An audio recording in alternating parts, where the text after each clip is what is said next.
I'm going to show you how to optimize your description area.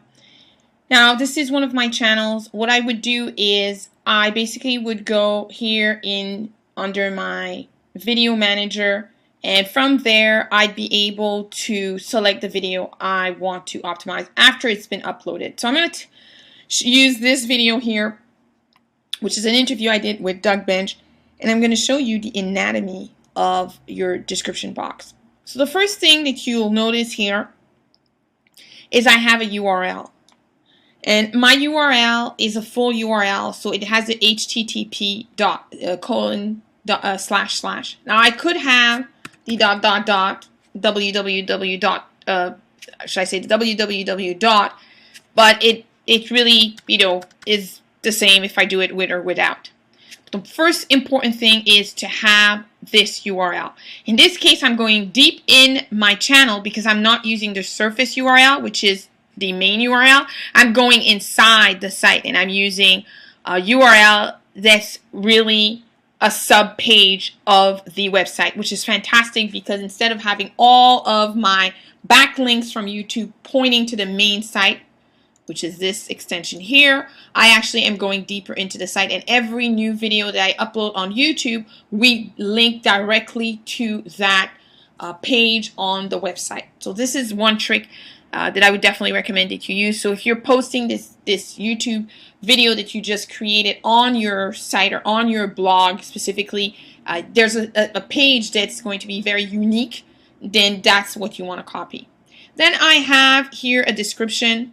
Now, one thing that I do with my description is I always, because again, we're looking at optimizing everything we do. So what I do is Doug Bench is the name that people would most likely look for. So that's a keyword that I use. And I talk about brain and brain optimization. So I put a short title. Another thing that I do here is I include the title again, and I include the long URL for the video. The reason I do that is that videos are crawled. Should I say YouTube channels are crawled. I'm going to show you a very good example of that. So this is a robot. This is a site. This site does not belong to me.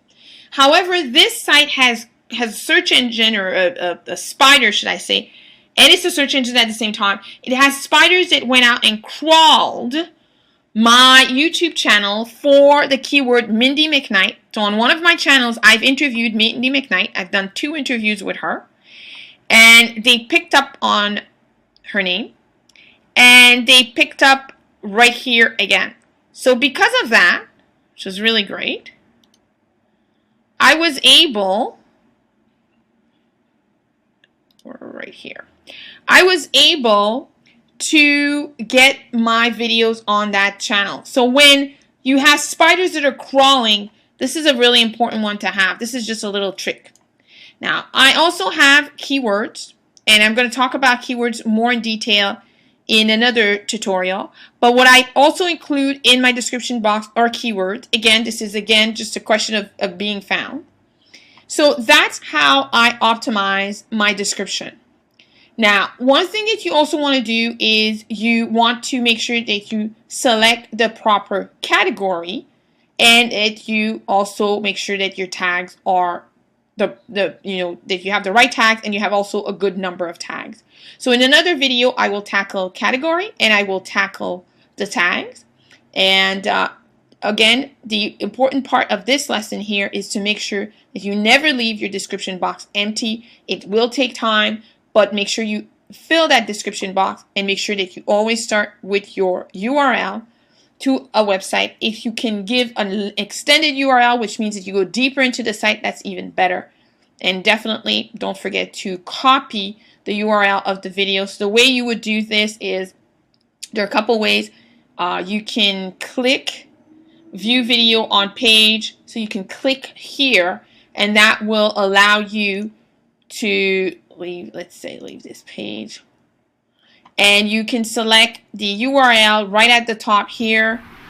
That's going to give you the URL. The other way to find that long URL is you would click on share, and you would go under options and you would click on long URL. This is going to give you a different URL, and this is a URL that you would copy inside your description box.